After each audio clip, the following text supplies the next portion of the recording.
Suyati, istri kakek Masir, penangkap burung cendet di Taman Baluran Situbondo, Jawa Timur, pingsan saat sidang lanjutan di Pengadilan Negeri PN Situbondo, Jawa Timur, Kamis, 18 Desember 2025. Kakek berusia 75 tahun warga Dusun Sekar Putih, Desa Sumberanyar, Kecamatan Banyu Putih, itu dituntut 6 bulan penjara. Tuntutan ini berubah dari jaksa sebelumnya yang menuntut 2 tahun penjara. Sidang yang berlangsung di ruang sidang utama PN Situbondo itu dipimpin Ketua Majelis Hakim Aris Suharman Lubis dengan anggota IGD Karang Anggayasa dan Mas Hardi Polo. Agenda persidangan kali ini adalah pembacaan replik Jaksa Penuntut Umum, JPU, atas pledoi atau pembelaan dari kuasa hukum terdakwa. Dalam repliknya, JPU Huda Hazamal menyampaikan perubahan tuntutan terhadap terdakwa Masir. Sebelumnya JPU menuntut pidana 2 tahun penjara, kali ini tuntutan dipangkas menjadi 6 bulan penjara. Menurut JPU, pembelaan yang disampaikan kuasa hukum terdakwa dinilai belum menyentuh fakta hukum secara menyeluruh.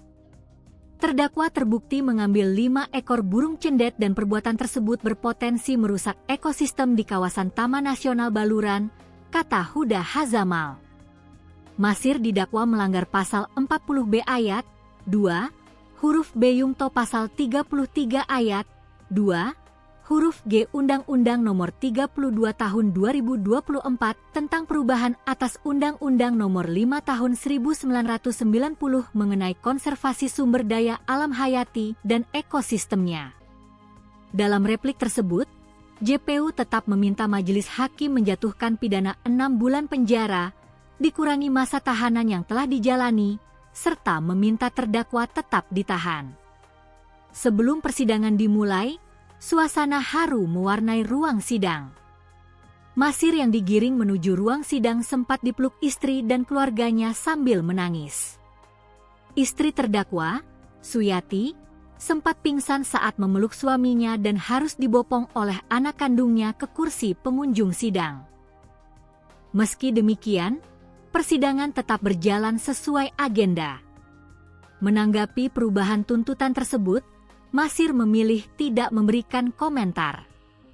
Anak terdakwa, Rusmandi, menyampaikan rasa syukurnya atas kebijakan JPU yang menurunkan tuntutan pidana. Saya sangat bersyukur karena masih ada toleransi kemanusiaan di Situbondo, ujarnya. Kuasa hukum terdakwa, Mohanif Haryadi, menilai perubahan tuntutan JPU mencerminkan pendekatan kemanusiaan dalam penegakan hukum. Jaksa mengedepankan kepentingan kemanusiaan. Ini tuntutan yang sangat minimal, kata Hanif.